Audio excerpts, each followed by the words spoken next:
Paradoja. El término paradoja habla de algo que pareciera ser una contradicción.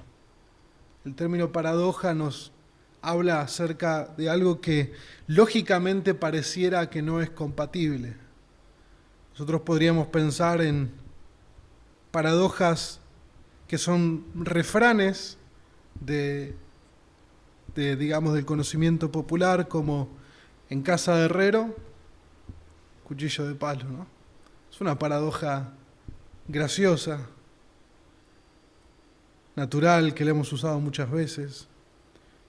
Hay otras paradojas que son más extremas. Hace unos días veía el video de un joven boxeador que prometía ser una gran estrella en el mundo del boxeo, y en una pelea fue golpeado severamente en la zona medular, cervical, y la inflamación de su cerebro y su médula hizo que quedara gravemente lesionado, al punto de ya no poder caminar por sus propios medios y con lesiones neurológicas.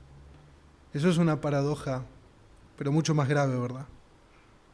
La paradoja de que un hombre tan fuerte ahora tuviera que ser un hombre tan débil y asistido. La vida está llena de paradojas y la Escritura también lo está. Es más, el momento más maravilloso, la paradoja más maravillosa que nosotros vemos en la Escritura es la cruz. Cantábamos acerca de eso. Y vamos a mirar ahora en el Evangelio de Marcos, capítulo 15, les invito a que abran sus Biblias. Versículo 16 al 32, encontramos la paradoja más gloriosa y más bella que nosotros jamás pudiéramos encontrar. No es una paradoja sencilla, no es una paradoja graciosa en lo absoluto, es una paradoja profunda, es una paradoja llena de amor, llena de sufrimiento. Vamos a leer la palabra de Dios en Marcos 15, versículo 16 al 32. Dice así las Escrituras: Entonces los soldados llevaron a Jesús dentro del palacio, es decir, al pretorio, y convocaron a toda la tropa romana. Lo vistieron de púrpura y después de tejer una corona de espinas, se la pusieron. Y comenzaron a gritar: ¡Salve, Rey de los Judíos! Y le golpeaban la cabeza con una caña y le escupían. Y poniéndose de rodillas le hacían reverencias. Después de haberse burlado de Jesús, le quitaron el manto de púrpura, le pusieron sus ropas y lo sacaron para que fuera crucificado. Y obligaron a uno que pasaba y que venía del campo, Simón de Cirene, padre de Alejandro el Rufo, a que llevara la cruz de Jesús. Lo llevaron al lugar llamado Gólgota, que traducido significa lugar de la calavera. Trataron de dar a Jesús vino mezclado con mirra, pero él no lo tomó. Cuando lo crucificaron, se repartieron sus vestidos, echando suerte sobre ellos para decidir lo que cada uno tomaría. Era la hora tercera cuando lo crucificaron. La inscripción de la acusación contra él decía: el Rey de los Judíos. Crucificaron con él a dos ladrones, uno a su derecha y otro a su izquierda, y se cumplió la escritura que dice: y con los transgresores fue contado. Los que pasaban lo injuriaban, meneando la cabeza y diciendo: ¡Va! Tú que destruyes el templo y en 3 días lo reedificas, sálvate a ti mismo descendiendo de la cruz. De igual manera, también los principales sacerdotes, junto con los escribas, burlándose de él entre ellos, decían: ¡A otro salvó! Él mismo no se puede salvar. Que este Cristo, el Rey de Israel, descienda ahora de la cruz para que veamos y creamos. Y los que estaban crucificados con él también lo insultaban. Palabra del Señor. He aquí la más maravillosa paradoja del mundo. El título de este sermón es Humillando y crucificando al autor de la vida. Humillando y crucificando al autor de la vida. Y lo que nosotros vemos en esta sección del Evangelio de Marcos es el sufrimiento, la humillación y la crucifixión del Hijo de Dios para dar vida, honor y gozo eterno a rebeldes pecadores. Es tremenda la paradoja que encontramos en este pasaje. Hay una ironía en este texto que lo podemos dividir en dos secciones. La primera, del versículo 16 al 21, la blasfema coronación al Rey de Gloria. La blasfema coronación al Rey de Gloria. Y versículo 22 al 32, la muerte por crucifixión al autor de la vida. Pero tengamos un repaso del Evangelio de Marcos hasta el momento en que llegamos al pretorio y a la crucifixión. Cuando miramos el comienzo del Evangelio de Marcos, capítulo 1, verso 15, nos dice principio del Evangelio de Jesucristo, versículo 1, principio del Evangelio de Jesucristo, Hijo de Dios. Lo que nos anticipa Marcos al comienzo de su Evangelio es que a través de todo este libro vamos a contemplar las buenas nuevas, las buenas noticias sobre un hombre llamado Jesús, que es el Cristo, es decir, el Mesías, el ungido, el escogido por Dios. Pero no solo eso, sino que este Mesías que Marcos comienza su Evangelio hablando, es el Mesías que había sido anunciado por los profetas, esperado por el pueblo de Dios durante siglos, el cual tenía marcas y características únicas. Nahuel nos leyó hoy Isaías 53, la profecía del siervo sufriente del Señor. Pero también Isaías en el capítulo 9 nos habla de un futuro para Israel donde iba a cesar la angustia y diría que el pueblo que andaba en tinieblas ha visto gran luz y los que habitaban en tierra de sombra de muerte, la luz ha resplandecido sobre ellos. Y más adelante dice lo siguiente, porque tú quebrarás el yugo de su carga, el báculo de sus hombros y la vara de su opresor. ¿Y cómo se iba a lograr esta libertad para Israel? ¿Cómo iba a llegar esta luz? Y ahí es donde entra algo también paradójico. ¿Cómo iba a lograrse esa libertad? Bien, porque un niño nos ha nacido. Un hijo nos ha sido dado y la soberanía reposará sobre sus hombros. El pacto que Dios había anunciado a David sobre su descendencia, que vendría un rey especial para Israel, cuyo trono no tendría fin, cuyo reinado sería eterno, y la marca de un rey, por supuesto, es su soberanía. Este niño tendría la marca tan esperada para la liberación de la esclavitud de Israel, llevada por su propio pecado. Pero no solo eso, sino que el profeta Isaías sigue hablando del niño y dice, se llamará su nombre admirable consejero, Dios poderoso, Padre eterno, príncipe de paz. El aumento de su soberanía y de la paz no tendrán fin sobre el trono de David y sobre su reino, para afianzarlo y sostenerlo con el derecho y la justicia desde entonces y para siempre. ¡Wow! ¡Qué descripción tan maravillosa! Es una verdad trascendental, es un rey davídico que ha de nacer, pero no es simplemente un hombre. Este rey davídico, este Mesías anunciado, también es Dios poderoso, hombre y Dios, humano y divino en un mismo ser. El nombre de este Rey divino, como leíamos en Salmo 24, el Rey de Gloria, es Jesús. Jesús, que nació en Belén y vivió en Nazaret y ejerció su ministerio en Galilea. Él es quien tiene esta doble naturaleza, tan divino como humano, completa y verdaderamente Dios y completa y verdaderamente hombre. Él es el digno de toda gloria, de todo honor, quien asumió en su divinidad la naturaleza humana para identificarse con nosotros y así poder lograr alcanzar lo que ningún hombre puede alcanzar, una justicia perfecta delante de un Dios santo y justo. Pero a la vez, solamente poder hacer lo que Dios puede hacer, y es recibir la ira eterna de Dios por el pecado. Era necesario para nosotros un Mesías Salvador con estas cualidades. De otra forma, seríamos todos condenados.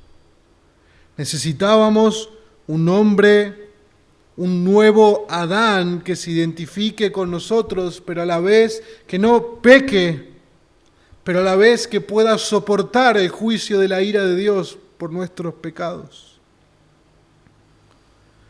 Desde Adán hasta el último de los hombres que va a nacer, todos compareceremos ante el trono del gran juez y seremos hallados culpables de una rebelión cósmica. Y todos merecemos el castigo por nuestro pecado, un eterno llanto, un eterno crujir de dientes, un lugar donde el fuego no se apaga y el sufrimiento no cesa, llamado infierno. Este es, dice Marcos, el comienzo de las buenas noticias de Jesucristo, el gran Rey de Israel y el Dios hecho hombre.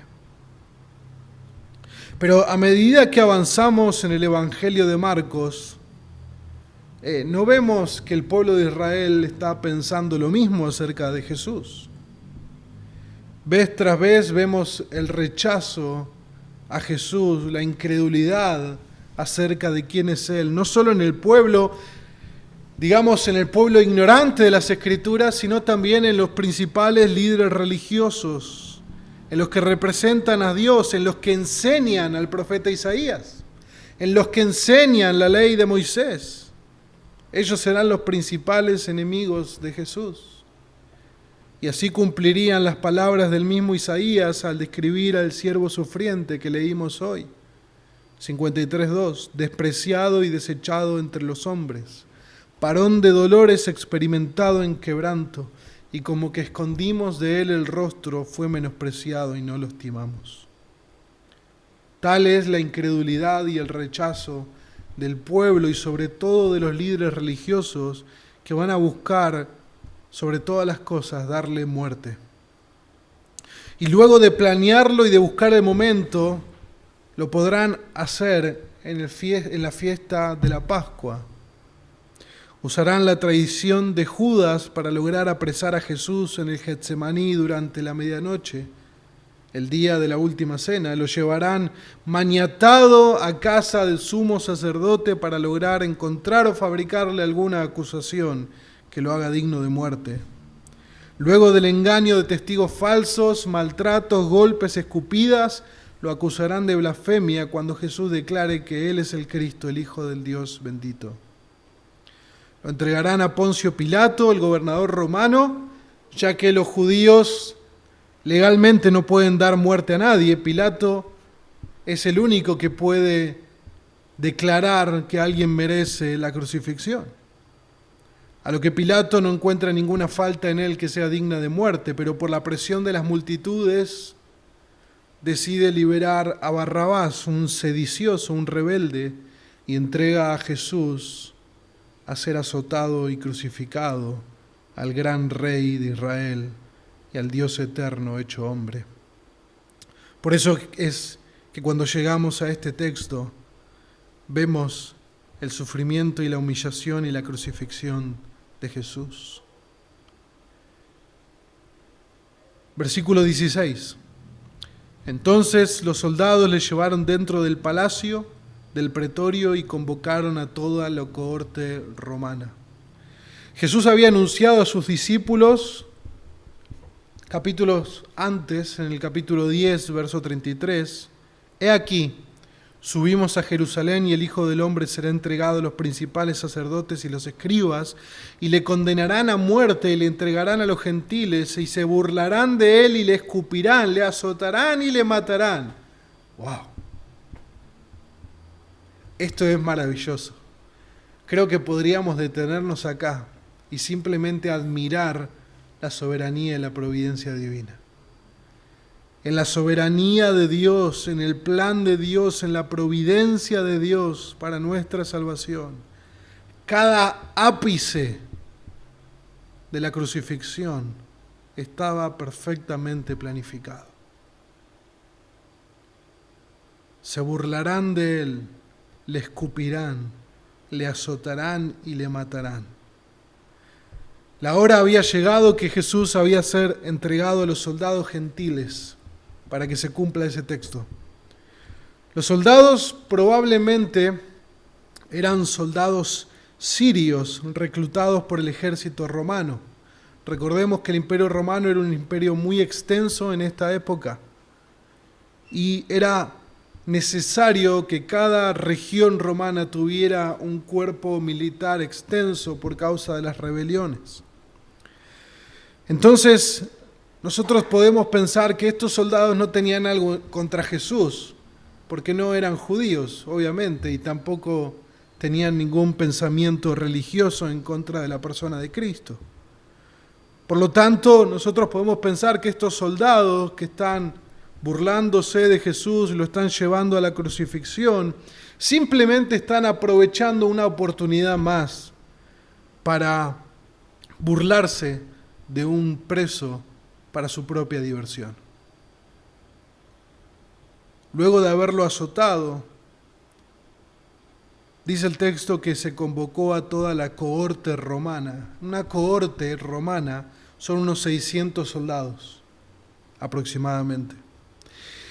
Y debemos recordar que la noche anterior, cuando se fue a apresar a Jesús al Getsemaní, también fue una cohorte romana, 600 soldados.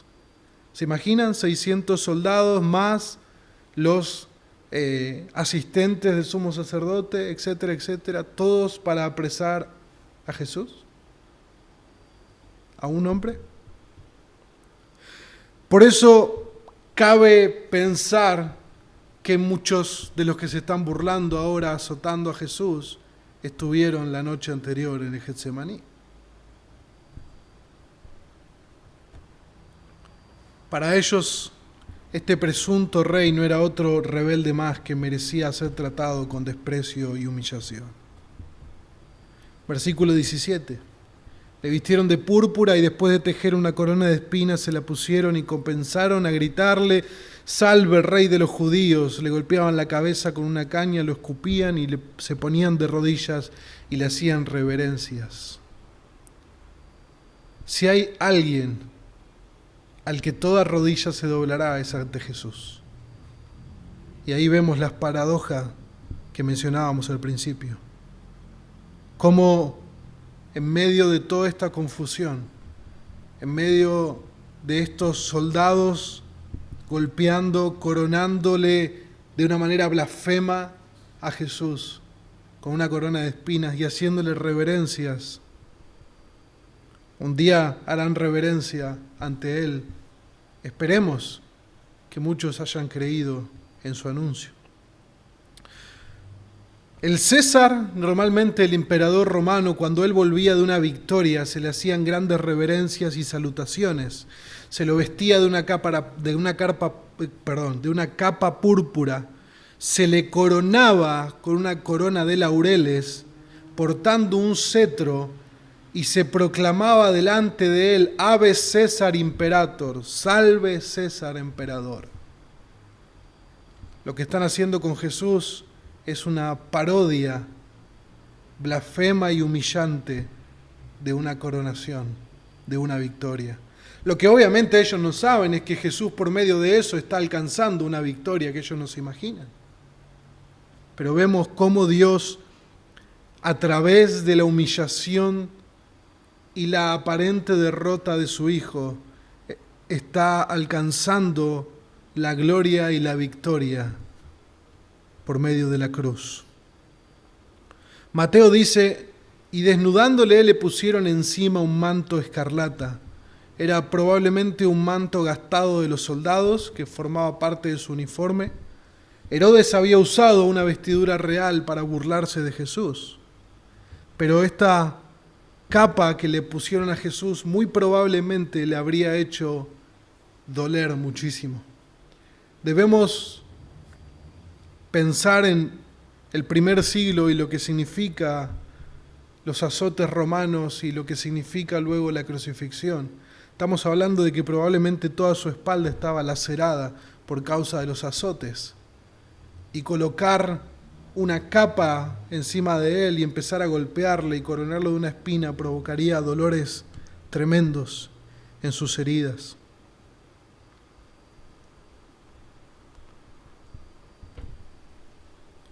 Jesús había sido escupido en la casa del sumo sacerdote anteriormente. Ahora es nuevamente escupido por los soldados gentiles. Claramente escupir es un símbolo de desprecio y rechazo. Jesús también escupió. Pero en el misterio de Jesús, las veces que Él escupió fue para mostrar gracia sobre alguien. Cuando Él escupió a alguien fue para sanar su ceguera, para mostrarle misericordia y compasión. En Marcos 7 Jesús escupe y sana a un sordo en Decápolis. En Marcos 8 Él escupe y sana a un ciego en Betsaida. En Juan capítulo 9 Él escupe y sana a un hombre que era ciego de nacimiento.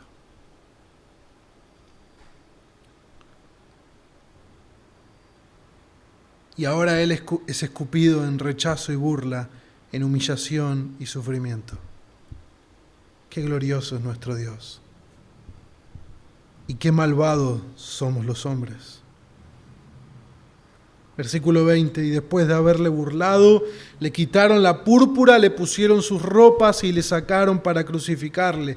La Nueva Traducción Viviente traduce, cuando al fin se cansaron de hacerle burla.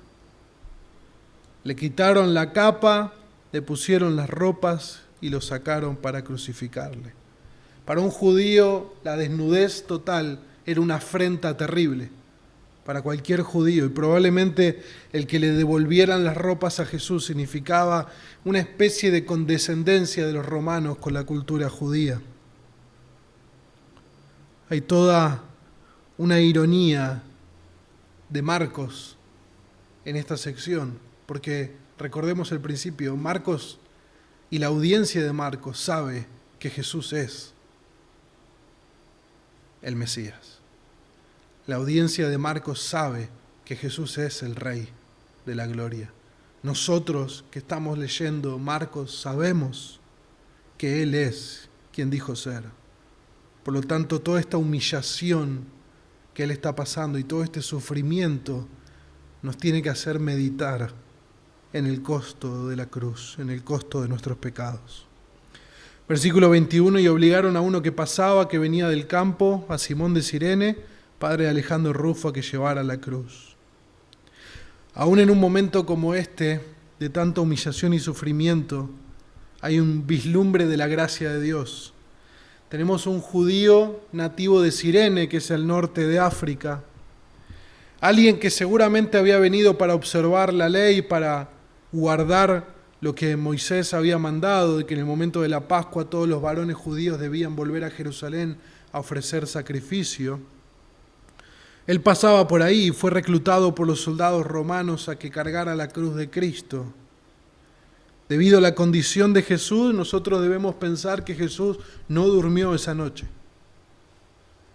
No solo que no durmió, sino que fue golpeado en la casa del sumo sacerdote. Luego fue azotado, golpeado en el pretorio romano. Y ahora se le da un madero pesadísimo para que cargue. ¿Se imaginan lo que es eso? Y podemos pensar que, bueno, una persona que está acostumbrada a pelear, a recibir golpes, quizás tendría más fortaleza física. Nosotros sabemos que Jesús en todo su ministerio simplemente se dedicó a hacer bien y a enseñar. La última comida que él tuvo fue alrededor de sus discípulos. Es interesante la mención que tenemos de Simón de Cirene. Dice que es padre de Alejandro y Rufo. Esto es maravilloso. Es muy probable que Marcos pusiera eso ahí, porque estas dos personas, Alejandro y Rufo, serían creyentes conocidos para la audiencia de Marcos. La audiencia de Marcos era probablemente la iglesia en Roma, y Alejandro y Rufo serían personas reconocidas de tal manera que alguien podría decir, mirá, a Simón de Cirene le dijeron que cargue la cruz de Jesús. Es el padre de Alejandro y Rufo. O sea, todos conocerían la mención de lo que Marcos está diciendo acá. Si no, no tiene ningún sentido poder ponerla.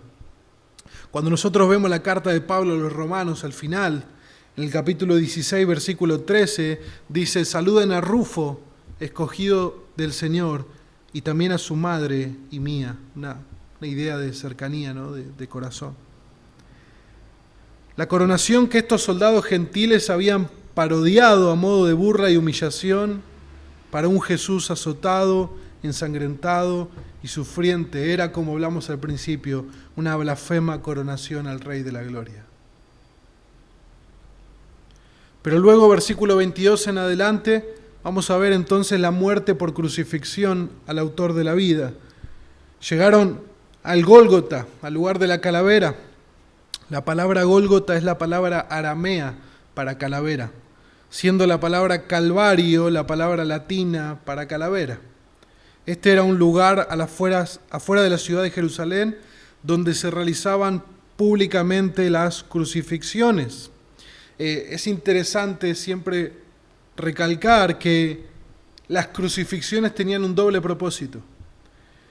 Por un lado, era una pena capital para aquel que se había rebelado contra Roma, pero no es que se hacía encerrado en un cuarto, se hacía en un lugar público, cercano a las carreteras, para que la gente pudiera ver a los crucificados.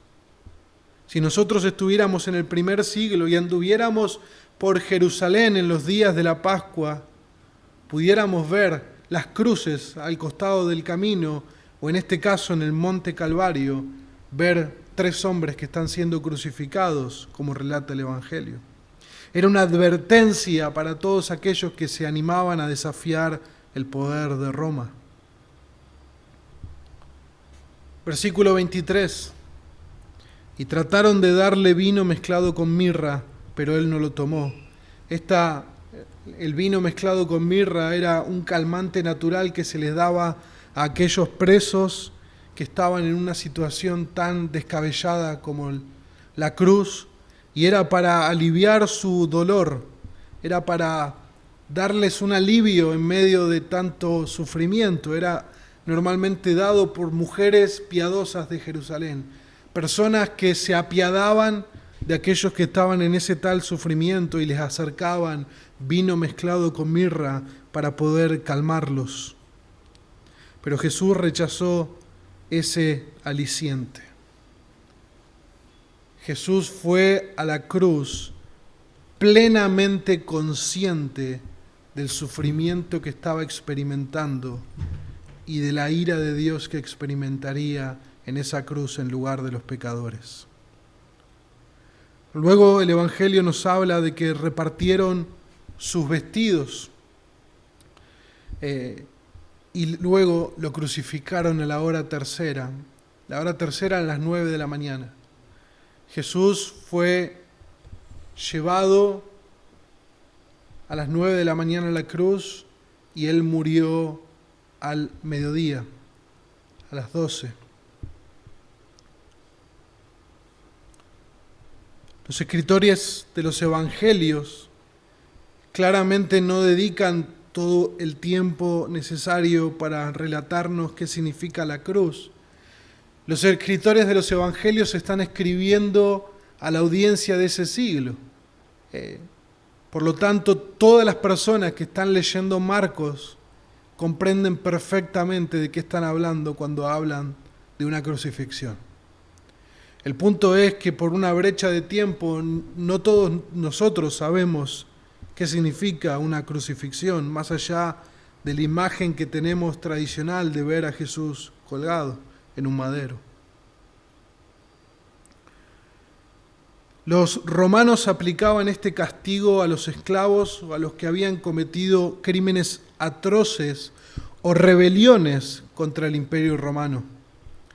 Imagínense lo terrible que era una crucifixión, que por ley romana estaba prohibido que un ciudadano romano se le crucificara.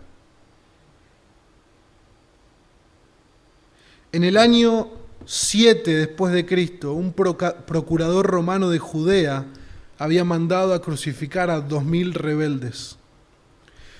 Cuando fue la toma de Jerusalén y la destrucción del templo en el año 70, miles de judíos fueron crucificados. Eran tantos que no había madera disponible para la crucifixión. El escritor, filósofo y político romano Cicerón, que vivió antes de Cristo, llamó a la crucifixión el castigo más cruel y horrendo posible. El historiador Josefo se refiere a la cruz como la más miserable de las muertes. Las víctimas eran azotadas primero y quedaban grandemente heridas y con mucha pérdida de sangre. La cruz estaba pensada para ser una muerte dolorosa y lenta. El preso era clavado de sus manos en la parte de las muñecas al madero horizontal. Ahí sostenía todo el peso de su cuerpo en sus muñecas.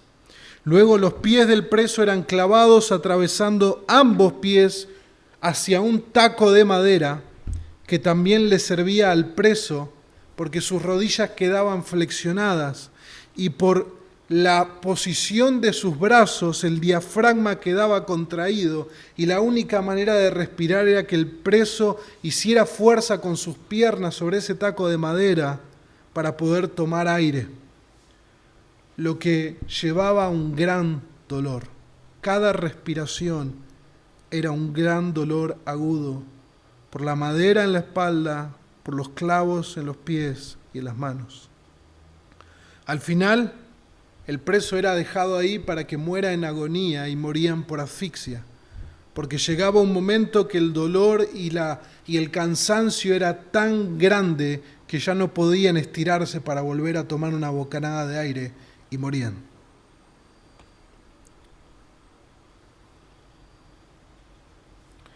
Juan nos dice en su evangelio: entonces los soldados, cuando crucificaron a Jesús, tomaron sus vestidos e hicieron 4 partes, una para cada soldado. Y también tomaron la túnica era sin costura, en una sola pieza.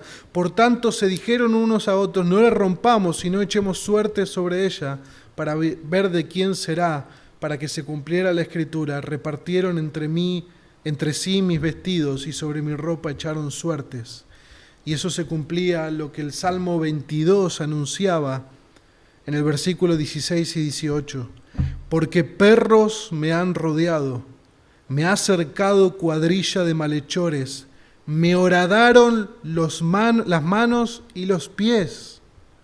Puedo contar todos mis huesos, ellos me miran, me observan, reparten mis vestidos entre sí y sobre mi ropa echan suertes. Es increíble. Es increíble que siglos antes de la crucifixión de Cristo pudiéramos encontrar este pasaje. Esto nos habla de cada detalle que Dios orquestó para que se cumpliera su voluntad. El apóstol Pedro, en el libro de los Hechos, capítulo 2, versículo 23, dice: a este, hablando de Jesús, entregado por el plan predeterminado y el previo conocimiento de Dios, clavaste en la cruz por manos de impíos y le matasteis. Dios había planificado absolutamente todo. Esa era la acusación de Cristo, ser el rey de los judíos, el rey de los judíos. ¿Y quién era el rey de los judíos? Cristo. ¿Ven toda la ironía que tiene este texto? Marcos está mostrando todo lo que está pasando cuando ellos no están viendo quién es realmente Él. Lo coronan y Él es digno de ser coronado. Se postran ante Él y Él es digno de ser postrado ante Él. Le ponen arriba de su cabeza el Rey de los judíos y Él es verdaderamente el Rey de los judíos. Pilato coloca la insignia de una manera de burlarse de los judíos por causa de eso. Versículo 27. Y crucificaron con él a 2 ladrones, a su derecha y otro a su izquierda, y se cumplió la escritura que dice, y con los transgresores fue contado. Isaías 53. Y vemos que los que pasaban le injuriaban, diciendo, tú que destruyes el templo, sálvate a ti mismo, desciende de esa cruz. Y otros decían, a otro salvó y él no puede salvarse, que este Cristo, Rey de Israel, descienda ahora de la cruz, para que veamos y creamos.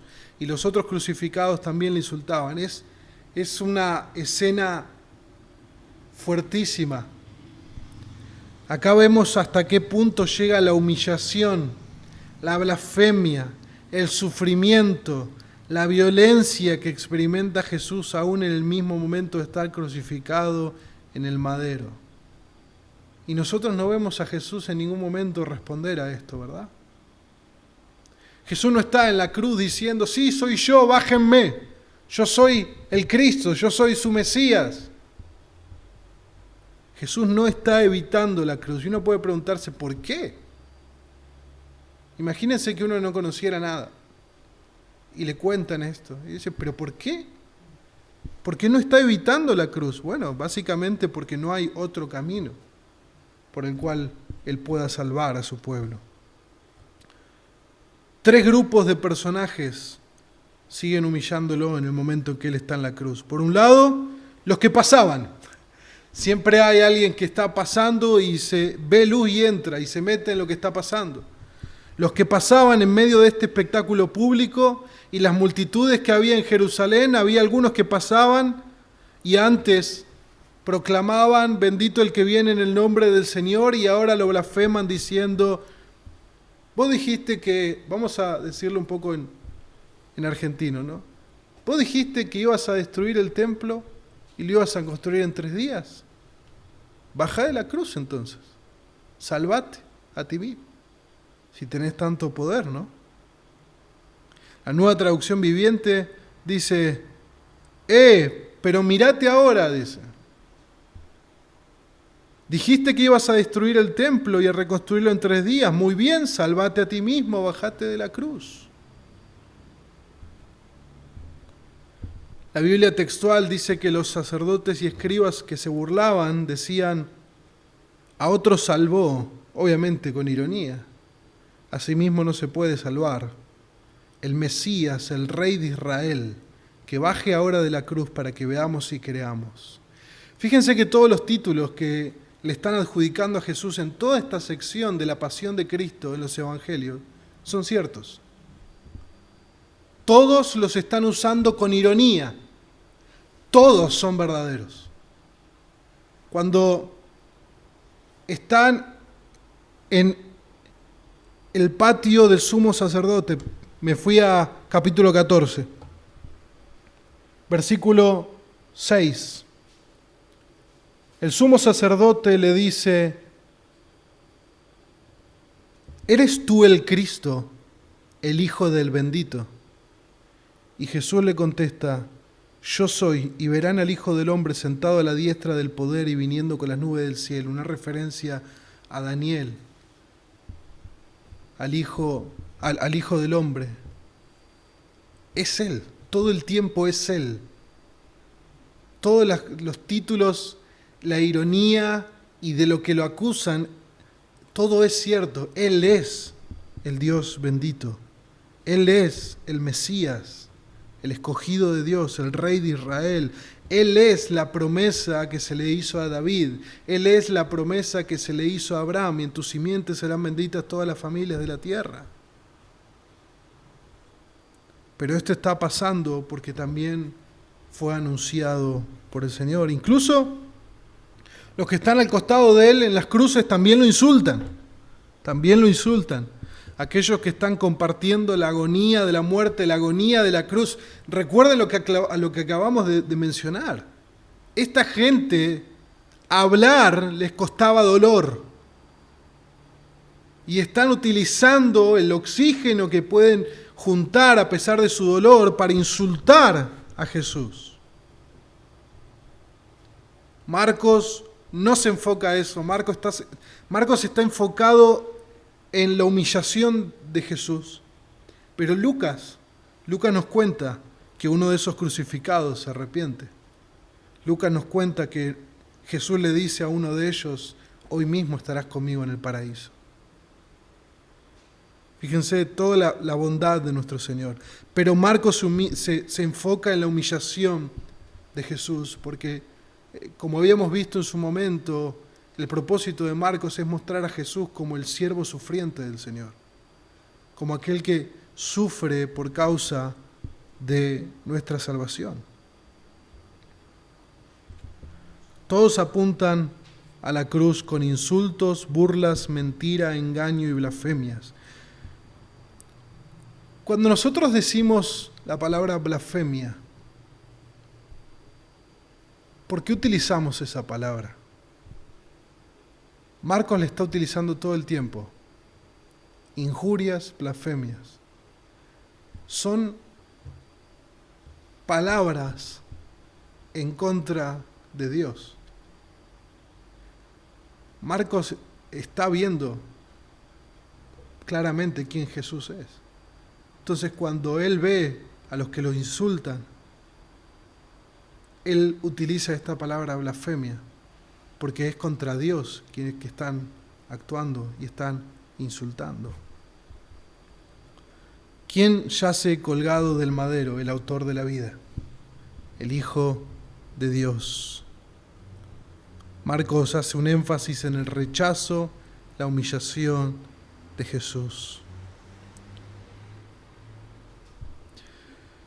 ¿Qué había dicho el Señor sobre los que pedían señales? ¿Recuerdan?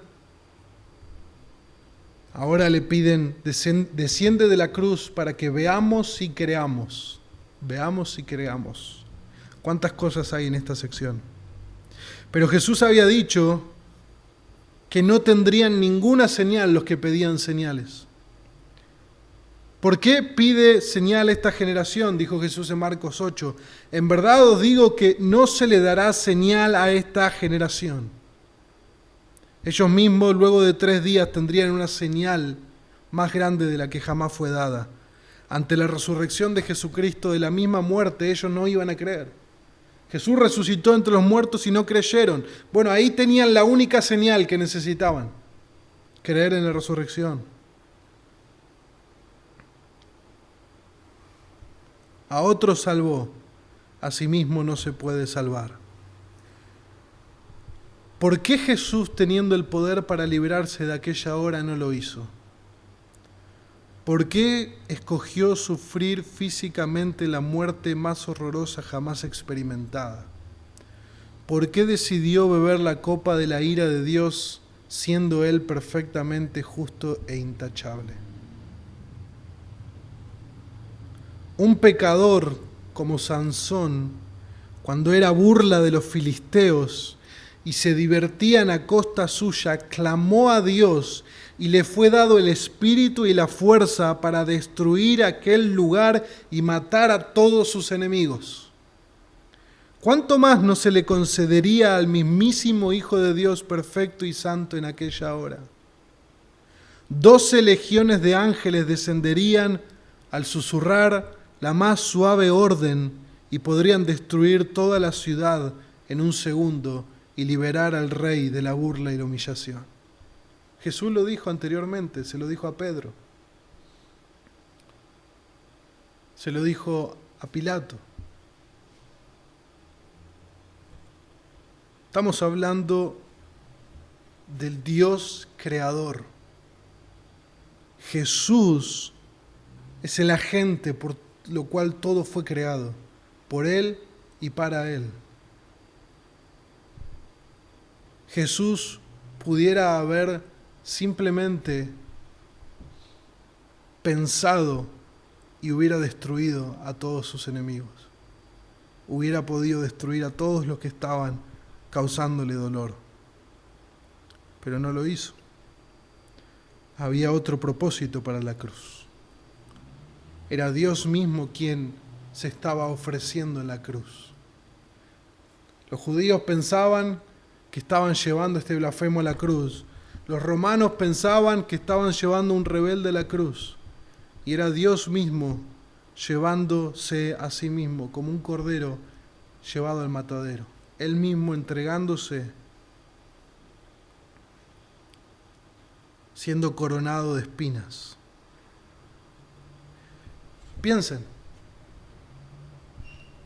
cuando Adán y Eva pecaron y Dios le dice a Adán cuáles iban a ser las consecuencias del pecado en el mundo, ¿qué es lo que iba a aparecer en la tierra que antes no había? Espinas. Espinas. Las espinas fueron consecuencia directa de entrar el pecado al mundo. He aquí ahora el Creador siendo coronado de pecado, siendo coronado por las consecuencias de nuestro pecado, siendo nuestro representante, recibiendo las heridas del pecado, nuestro sustituto, quien recibe el castigo por nuestra paz y por cuyas heridas somos sanados. El apóstol Pablo dice en 2 Corintios 5:21, respondiendo, ¿por qué Jesucristo no bajó de la cruz? Al que no conoció pecado le hizo pecado por nosotros para que fuéramos hechos justicia de Dios en él. Ese era el punto. Ese era el propósito. Jesús no bajó de la cruz porque Él iba a salvarnos. Jesús no bajó de la cruz porque Él quería obrar la justificación para nosotros. Él quería hacernos justos por medio de su justicia. Y si Él no quitaba el pecado de nosotros, no podría aplicar esa justicia a nuestra cuenta. Romanos 5:19, porque así como por la desobediencia de un hombre los muchos fueron constituidos pecadores, así también por la obediencia de uno los muchos serán constituidos justos. Filipenses 2:8, y hallándose en forma de hombre se humilló a sí mismo, haciéndose obediente hasta la muerte y muerte de cruz. Hebreos 5:8, y aunque era hijo aprendió obediencia por lo que padeció y habiendo sido hecho perfecto, vino a ser fuente de eterna salvación para todos los que le obedecen.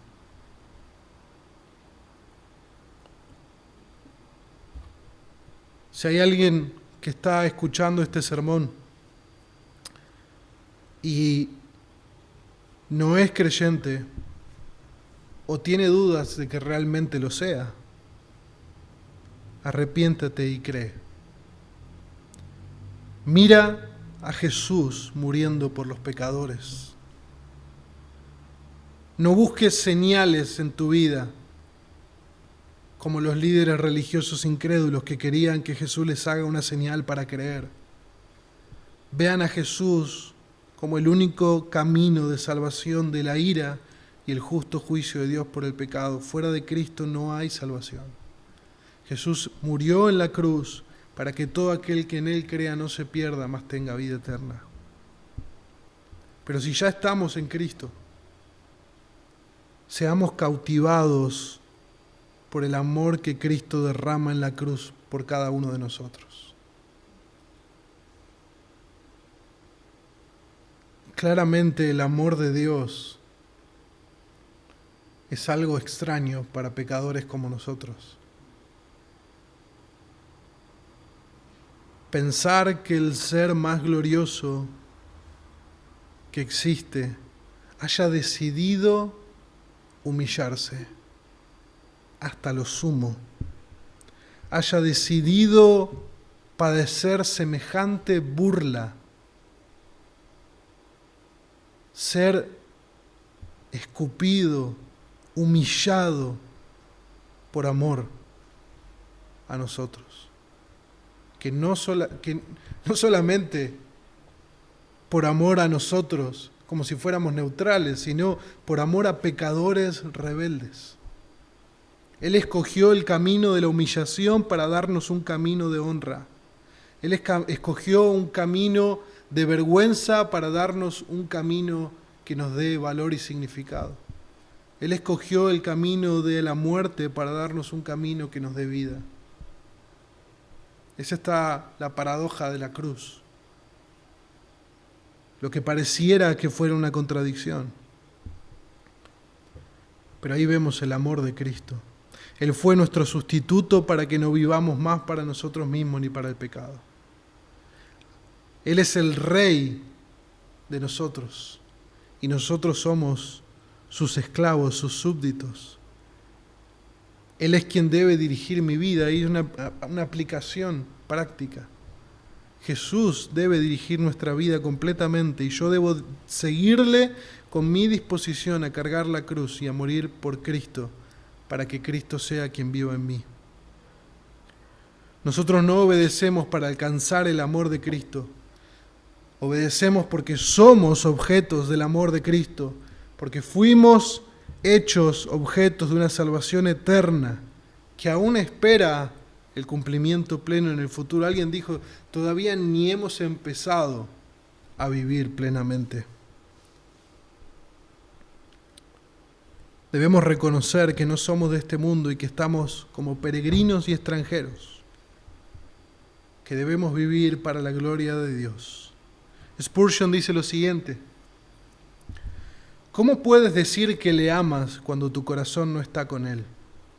Si nunca has creído en Él y no te has arrepentido de tu pecado y no has aceptado obedecer su mandamiento, si no le reconoces como Señor y Rey en tu vida diaria, te exhorto a que renuncies a la profesión que es tan deshonrosa para Él. Si es Dios, sírvele. Si es Rey, obedécele. Y si no es nada de eso, entonces no profeses ser cristiano. Hoy es el momento del arrepentimiento. Si nosotros en nuestra vida no estamos dispuestos a ser humillados y a recibir burla o sufrimiento por la causa de Cristo, entonces quizás no estamos conociendo el amor de Jesús. Él vino a sufrir, humillarse y ser crucificado para darnos honor y gozo eterno a nosotros. Y este amor de la cruz es el mismo amor que Él nos pide tener por otros hermanos. Todo esto es imposible sin la obra del Espíritu Santo. Es imposible sin el poder del Espíritu Santo en nosotros. ¿Quién escogería hacer lo que Cristo hizo? Pablo habla de esa también extraña paradoja, ¿no? Algunos, dice Pablo, quizá escogerían morir por algún bueno. Pero Dios muestra su amor por nosotros en que siendo aún nosotros pecadores, Cristo murió por nosotros. Cristo murió por sus enemigos, para salvarnos. Así que en esta mañana podemos contemplar la humillación de Jesús, la cruz de Jesús, y pedirle al Señor que eso impacte nuestros corazones para que vivamos para Él. Oramos. Bendito Dios, te damos gracias por tu palabra y te damos gracias por la obra de Cristo en la cruz del Calvario. Te pedimos, Señor, que uses tu palabra en nuestros corazones. Te pedimos, Señor, que por el poder de tu Espíritu, Señor, podamos vivir a la luz del Evangelio, a la luz de lo que Cristo hizo por nosotros. Señor, porque ya hemos muerto al pecado y ahora vivimos en Cristo, Señor. Ayúdanos a ser revestidos de Cristo y ser conformados a la imagen de Jesús. Te lo pedimos en el nombre de tu Hijo, Señor. Amén y amén.